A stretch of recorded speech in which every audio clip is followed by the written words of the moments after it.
Watch right now on the Front News Project exclusive footage of real combat. The Ukrainian armed forces repelled an enemy assault near Kostiantynivka. Russian armored vehicles destroyed. Russia fears Web 2. Is Crimea about to be shaken? Hell, in Kyiv, the genocide of Ukrainians continues. 28 dead. Fiery, intense and blazing footage from the front lines watch right now.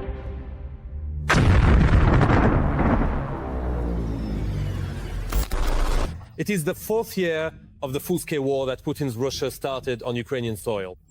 The Ukrainian armed forces continue to heroically defend not only their homeland, but the entire civilized world from the aggression of Kremlin war criminals.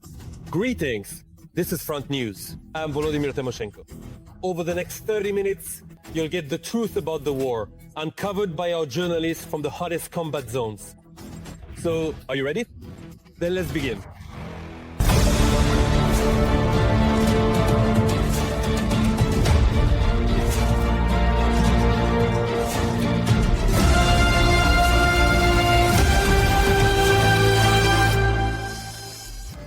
And we'll start right away with the most terrifying, a hellish night for Kyiv. As a result of enemy strikes on June 17th, 28 people were killed and more than 140 were injured. Among the dead are a 91-year-old woman and a 22-year-old man. The search and rescue operation in the Solomianskaya district of the capital, where an entire section of a residential building was destroyed by an enemy attack, has been completed. TSN correspondent Yulia Kirienko visited the site of this tragedy. Her chilling report follows. The clearing of the rubble from the destroyed entrance of the 9-story building on Otradne continues. They managed to clear everything down to the basement where all the floors collapsed. 21 people died here. Rescuers recovered 11 bodies yesterday and another 10 this morning. They were no longer searching for survivors here. Among the dead, there are some who have not been identified. Today, the bodies of 8 more victims were recovered. The last 2 were women from the same family. Now they are clearing the basement, where all the floors of one entrance collapsed. I live in this building, and there was a co-worker in that entrance. She lived on the 2nd floor. I don't know if she's alive or not. My grandson lived there, and my son-in-law too. Well, right now I'm trying to find out what's going on there. In the courtyard of the high-rise, where an entire entrance collapsed because of a Russian missile, 2 more 5-story buildings were also damaged. They are located just a few meters away from the high-rise. You can see that the clearing of the rubble is still ongoing. People are boarding up broken windows with chipboard. Absolutely every apartment here has been affected. There are injured people. Nevertheless, they now have access to their apartments, are trying to clear out construction debris, and utility workers are helping them with this. Some local residents spent the last night in their destroyed homes. There isn't a single intact apartment in this building. Is that correct? I don't want to give you false information, but it seems to me that there are some intact apartments. But unfortunately, the windows are shattered. Dozens of apartments in 3 buildings have been affected. The State Emergency Service has already deployed cranes and gone up to the upper floors of the neighboring entrance, which survived, in order to clear construction debris and dismantle balconies damaged by the blast wave. And now we can see people who have gained access to their apartments this morning, collecting whatever belongings have survived. I live here, but... I used to live here, but...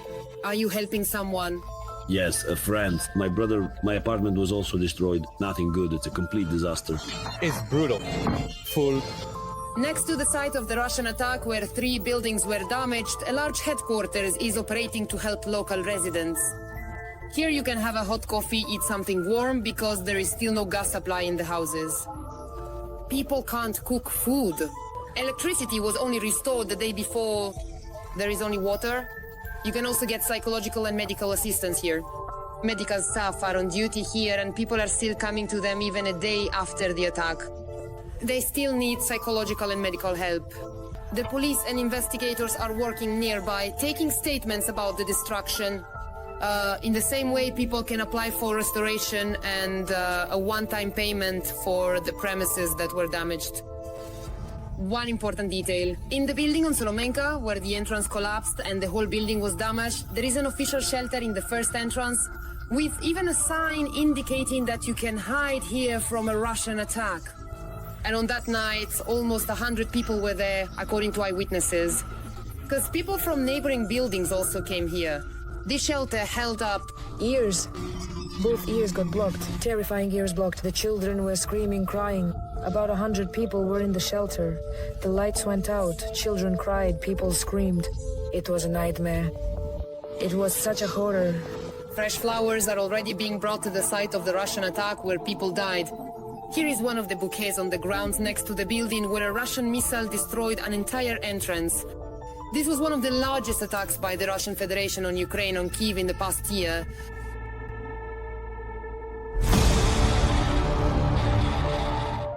Yes, in fact, about 1,500 people have been hospitalized after this brutal terrorist attack by the enemy. Until recently, 3 of the severely wounded remained in intensive care. The diagnoses among the victims are generally similar. These include shrapnel wounds, cuts from glass, chest and torso contusions, and traumatic brain injuries. The stories of those who survived will be told and shown by TSN correspondent Irina Prokofieva. Ambulances arrive at the hospital one after another to unload patients and then head out again on new calls. As you can see, ambulances are still bringing in patients who were injured as a result of this enemy attack. This is a hospital on the right bank of the capital, where an entire entrance of a residential building collapsed from a direct missile hit. I want to say that I am very glad you came to us. Viktor Ivanov, who lived in that building in Kyiv's Solominka district, doesn't know how to thank fate. He doesn't have a single scratch on him. His wife has minor injuries to her legs. They had moved into the building, where the rubble is now being cleared, just 2 days ago from Bucha, but now they don't know if there's anywhere left to return to. They're alive. Honestly, I have no idea if there's anything left at all. And as for the fact that the neighboring entrance was gone, I only saw that on the news. Everything was black, there was a glow, everything was burning, and the cars parked nearby were exploding. On the neighboring bed are residents from the next building. They suffered quite a bit as well. Sergei shielded his wife Valia from the wave of sharp glass that flew into the apartment after the strike. The table flipped over. Well, I think I rolled over and we immediately ran downstairs over that glass to where our shelter is. There, a guy with medical training helped. Ashe also provided psychological support, by the way. I'm very grateful to that guy. Unfortunately, I don't remember his name because I was in a state of severe stress. Max? Yes, Maxim, thank you so much. And really, thanks to everyone who helped. There are at least 27 similar stories in this hospital alone, says Director Sergei Dubrov. The 3 seriously injured patients who ended up in intensive care are already feeling a bit better. All the diagnoses are similar: shrapnel wounds, cuts from glass, chest and torso contusions, and traumatic brain injuries. And here the main thing is to manage to help everyone all at the same time. I want to thank my colleagues who, even though they were not on duty that night, the surgeons, the polytrauma department, the intensive care unit and other colleagues, they came to the hospital to provide assistance because the operations team received notifications about the number of casualties, and they came understanding that more hands were needed. Viktor Ivanov, who was fortunate enough to remain unharmed, now knows the main safety rules during heavy shelling. Tape on the windows doesn't help, curtains don't help, everything just gets blown out, that's all. Don't sleep near windows. If there's an alert, even if you don't have the ability or strength to go to a shelter, it's better to be somewhere with walls. As a result of the latest shelling of the capital, more than 100 people have been injured. The vast majority of them are now in hospitals. All necessary medical care is being provided to them free of charge.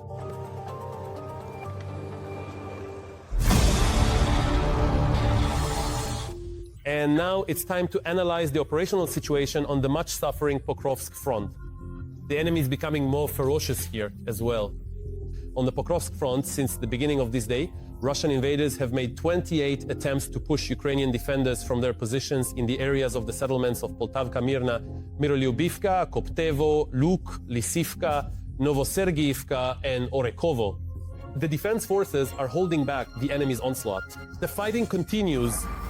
Russian drones are reaching farther and farther from the front line in Donetsk region.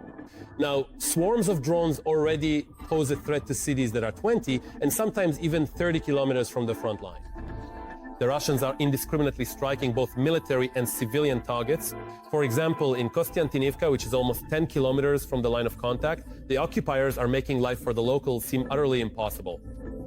Despite all this, nearly 8,000 civilians still remain there, although more and more people want to get as far away from this war as possible. Evacuation missions are being organized by both volunteers and the police of Kostiantynivka. TSN special correspondent Yulia Kirienko joined one of these evacuation trips. We need to save people and get them out. A former district police officer from Kostiantynivka now evacuates civilians from cities seized by war. Yevhen and his partner Roman are heading out on another evacuation mission. Even though they're in an armored vehicle covered with metal mesh to protect against drones and equipped with electronic warfare systems, Yevhen still doesn't slow down, because that's the only way to at least try to outrun the drones that are constantly circling over the city in search of their next victim. The cars that have been hit just remain burned out on the road. They hit everything they see, both civilian and military vehicles. That is, they don't understand. We're driving onto one of the city's main roads. Outside the window of our armored vehicle, there's a kind of illusion of normal life. Until 3 p.m. before the curfew starts here, the roads are full of Car 7 minibuses are running. Some small shops are still open here and there. We work and live one day at a time. It's scary, it's hard. Kostiantynivka is actually very diverse.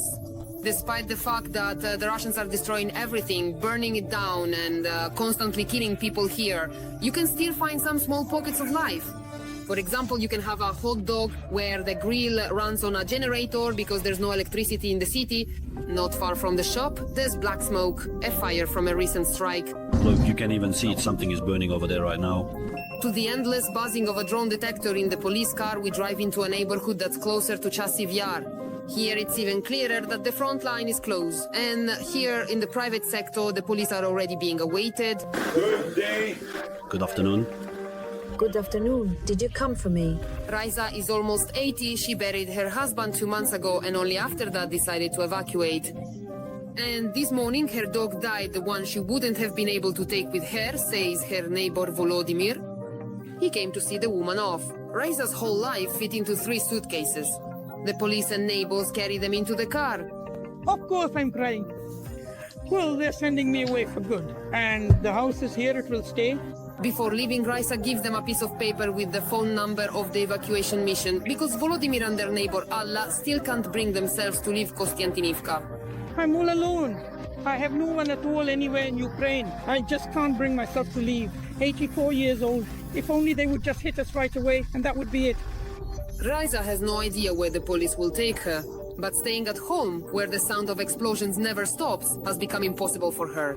I'm scared to be alone. That's all there is to it. I got used to being with my husband, always with my husband, the two of us together. I never made any decisions myself. He always made them himself. Then he had a stroke, and that was it. And in 8 days he was gone. And I myself, I was afraid to sleep alone at night. In the neighboring town of Druzhkivka, volunteers are waiting for Raisa, transferring her belongings into a car and planning the route, because even on the rear roads of Donetsk region, danger is already lurking. In 2 at most. In 2 at most 1.5 months, everything has changed a lot. We would drive in just 3 to 5 kilometers, realizing that we could only be seen by chance. But now, even 20 to 25 kilometers in, it's already dangerous. And there's another danger. Now they send several drones at once. That is, one disables the car, the second strikes to injure people, and a third or fourth is still circling overhead. The volunteers promise. First, Raisa will be taken to Pavlora to arrange payments for displaced persons, and then they will find her temporary shelter either in the Kiev region or in the Odessa region. She is one of only 5 people today who agreed to leave Kostiantynivka. Even though the front line is getting closer to this city, there are still 8,000 civilians remaining there.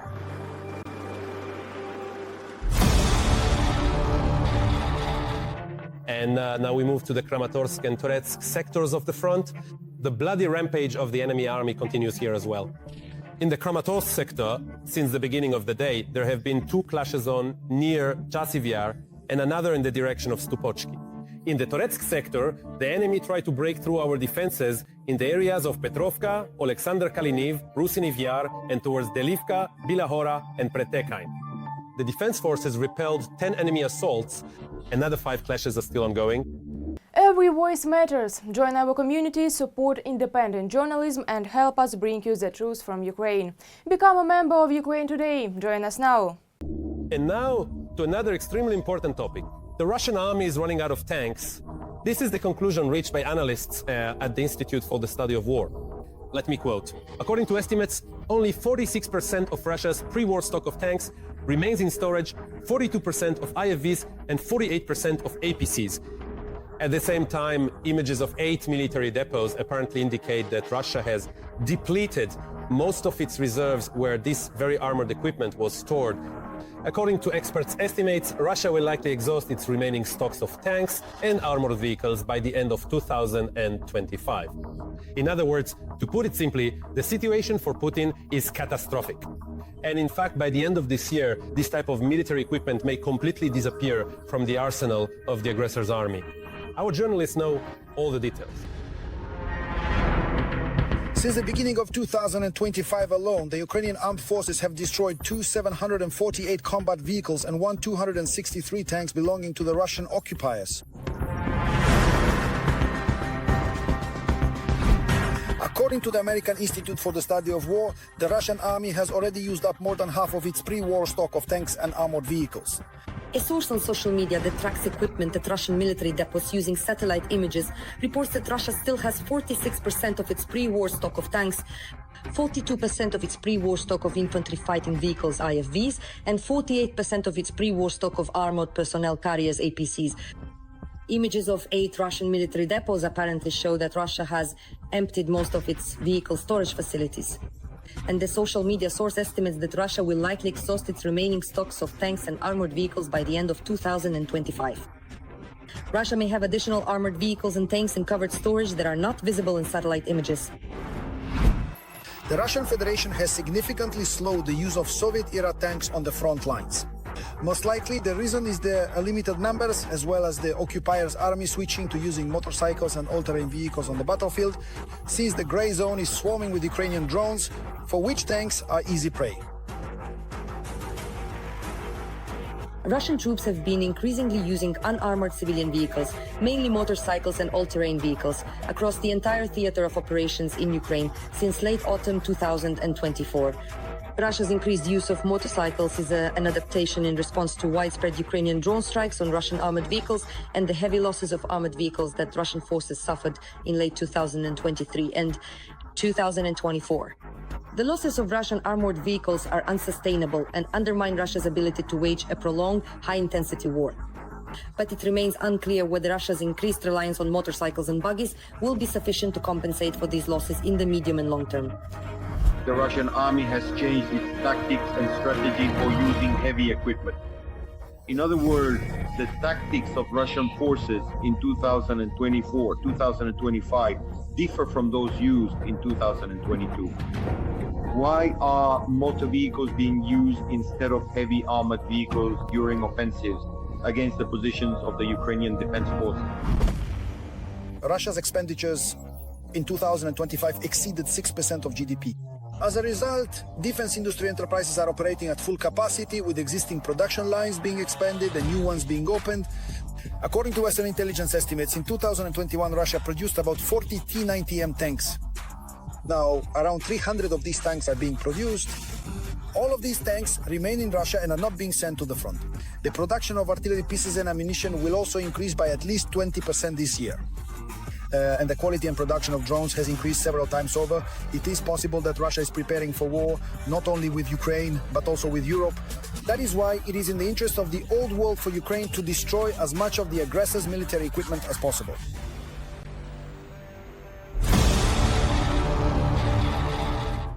And now we move to the North Slobozhensky and Kursk directions of the front. The Russian world continues here as well to destroy, kill and maim. In the North Slobozhansky and Kursk directions, there have been 9 clashes since the beginning of the day. In addition, the enemy carried out 5 airstrikes, dropping 5 guided aerial bombs, and also conducted 40 shellings of our troops' positions and populated areas, including one from a multiple launch rocket system. Meanwhile, the secretary of the Russian Security Council, Sergei Shoigu, has been making frequent trips to North Korea, since the beginning of June. This is already his second visit to Kim Jong-un. We will explain what this might be connected to, what the two dictatorial regimes are negotiating about this time, and whether the reason for the Kremlin representative's repeat visit could be issues with Iran that have affected arms supplies to Russia. Let's watch. For the second time in a month, the former Russian defense minister and now secretary of the Russian Security Council, Sergei Shoigu, arrived in Pyongyang, where he met with North Korean leader Kim Jong-un. Sergei Shoigu arrived in Pyongyang on a special assignment from Russian President Vladimir Putin to hold talks with the North Korean leadership as part of implementing the agreements reached during the previous visit on June 4th. These agreements are being carried out within the framework of the Treaty on Comprehensive Strategic Partnership between Russia and North Korea. Press service of the Russian Security Council apparatus. This is already Shoigu's third visit to North Korea in the past 3 months. After the invasion of Ukraine, Putin significantly strengthened his partnership with Pyongyang, refusing to comply with many of the sanctions he had previously voted for in the UN Security Council. The result of Shoigu's visit is that Pyongyang will send sappers and construction workers to participate in the restoration of the Kursk region. Chairman of State Affairs of North Korea, Kim Jong-un, has decided to send 1,000 sappers to Russia to clear mines on Russian territory, as well as 5,000 military builders to help restore destroyed infrastructure. Sergei Shoigu, Secretary of the Russian Security Council. The addition of human resources from North Korea itself is because Putin is paying for it. Basically, Kim is receiving not only funds, but also technology and experience in fighting a Western-style war. This aspect is more predictable. But that's only what has been officially announced. It is possible that in exchange for artillery shells from North Korea, Russia will share technology for producing modernized Shahed drones and also wants to manufacture them far from the Ukrainian border. North Korea supplies 60% of the shells. Everything that's currently firing on the Ukrainian fronts, I think that's the payment. Here you have Shahed drone technology. They calculated the cost, how much it would be, and North Korea will produce them. North Korea needs them too, to terrorize the South. Maybe they're being sent raw materials, they assemble them there and then send them back to Russia. And Russia pays them in cash. Recently, Ukraine has been striking the Shahed drone factory in Yelabuga more and more often. The most recent strike was carried out on June 15th. This was confirmed by the Ukrainian General Staff. In addition, the escalation of the conflict in the Middle East between Israel and Iran may also affect Shahed drone supplies. Iran needs its deadly birds more than ever right now. That's why Shoigu may have negotiated the production of upgraded Iranian UAVs in North Korea in exchange for technology. As for sending a North Korean military contingent to the war in Ukraine, like during the Kursk operation to push out the Ukrainian armed forces, Shoigu most likely did not negotiate this simply because North Korea no longer has enough soldiers with the necessary qualifications. Sending 100,000, the entire North Korean army is not as combat capable as those soldiers who went to Kursk. They were called the Elite Special Forces. This is just an ordinary peasant army. Their mandatory service lasts 8 years, it's almost slavery. Serf-demand, they're all ready. So, talking about 100,000 and thinking they'll actually do something here, I think, first of all, they won't even be sent. Back in June of last year, Russia and North Korea signed a comprehensive strategic partnership agreement. And now these two totalitarian regimes are sharing technologies and providing manpower support. Shoigu's latest visit is a vivid confirmation of this. Now, let's take a detailed look at the situation on the Lyman and Siversk fronts. Let's be honest, this is yet another sacred objective for Putin and his entire gang. Accordingly, the situation here is also extremely tense. On the Lyman front, over the past day, the invading army carried out 18 attacks on the positions of Ukrainian soldiers near the settlements of Novy Mir, Hrushchenkove, Krekivka, Nadia, Ritkodub, Karpivka, and Zelena Dolina. 5 clashes are still ongoing. Ukrainian defenders repelled one enemy attack on the Siversk front near Ivano-Darivka. Yes, the occupiers are expanding the area of influence of their drones, not only to disrupt the logistics of Ukraine's defense forces at the front line, but also to continue terrorizing civilians. And the enemy's infantry outnumbers ours by a factor of 10. At the same time, the aggressors are trying to break through into the Dnipropetrovsk region. However, the defense forces refute Russian fake news about crossing the administrative border. TSN correspondent Yulia Kirienko spoke directly with soldiers on the front line. Her exclusive report is coming up next for your attention. When you take out one enemy, your eyes light up and you just want to keep going more and more. And so it goes until you've taken down every last one. You work very quickly, efficiently, you enjoy it, you smile. FPV drone pilot with the call sign Kostian shares his feelings after an enemy assault. There's plenty of work for his crew because the pilots operate in one of the toughest sectors of the front, Novopavlovsk, which borders the administrative boundary of the Dnipropetrovsk region.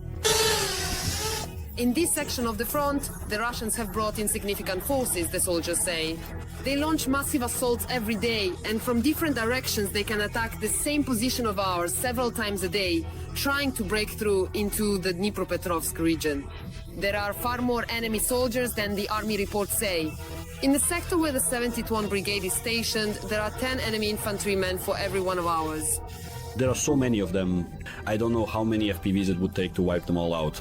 The intensity of the fighting here is also evident from the number of enemy targets destroyed by our pilots. Every day, dozens of infantry vehicles, some small warehouses, big ones. And to hold their positions, our troops have to surpass the Russians in quality. The current realities of war are such that those who possess the largest number of FPVs and any kind of drones will be the ones to win in battle. Because right now the enemy also has far too many of these strike drones, and both our logistics and our infantry are suffering because of it. The occupiers have partially redeployed their Rubicon drone unit from the Kursk region. According to the defense forces, this consists of 36 enemy pilot crews operating in the Pokrovsky and Novopavlivka directions. That's quite a lot, enough to at least try to take control of the rear roads and complicate the connection between our troops and the front line. And they also have plenty of drones for this purpose. They use fiber optic spools that are 25 to 30 kilometers long. So a small 600-gram warhead is enough to burn up a passenger car, a Ural truck, or any kind of equipment just by landing somewhere near the road. And in the same way, these waiters, that's what they call them, are a very effective weapon for them. At the moment we are less than 20 kilometers from the front line, so we constantly have to listen to the sounds around us and look up, because it's unclear whether the drone in the sky is ours or one of Rubicon's. Maybe something is flying around somewhere, maybe they're training. Ours. I don't know. God willing, they're ours. Pilot Vitaly seems to sneak his drone between green leaves and branches, trying to fly as precisely as possible into a homemade training obstacle.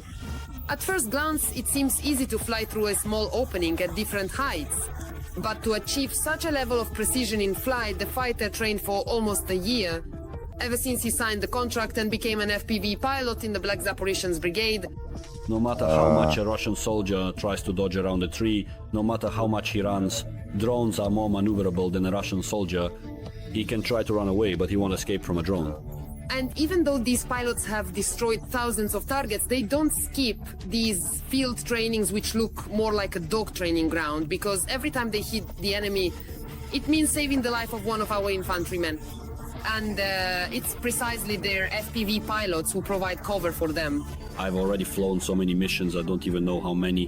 1,000, maybe 5,000 or 6,000 sorties, tanks and all that. A lot of infantry too. So I really don't know how many. Sometimes during a shift, it's 15 Russians. And every day, at least 1 or 2 are killed. It's just like having breakfast or a morning coffee.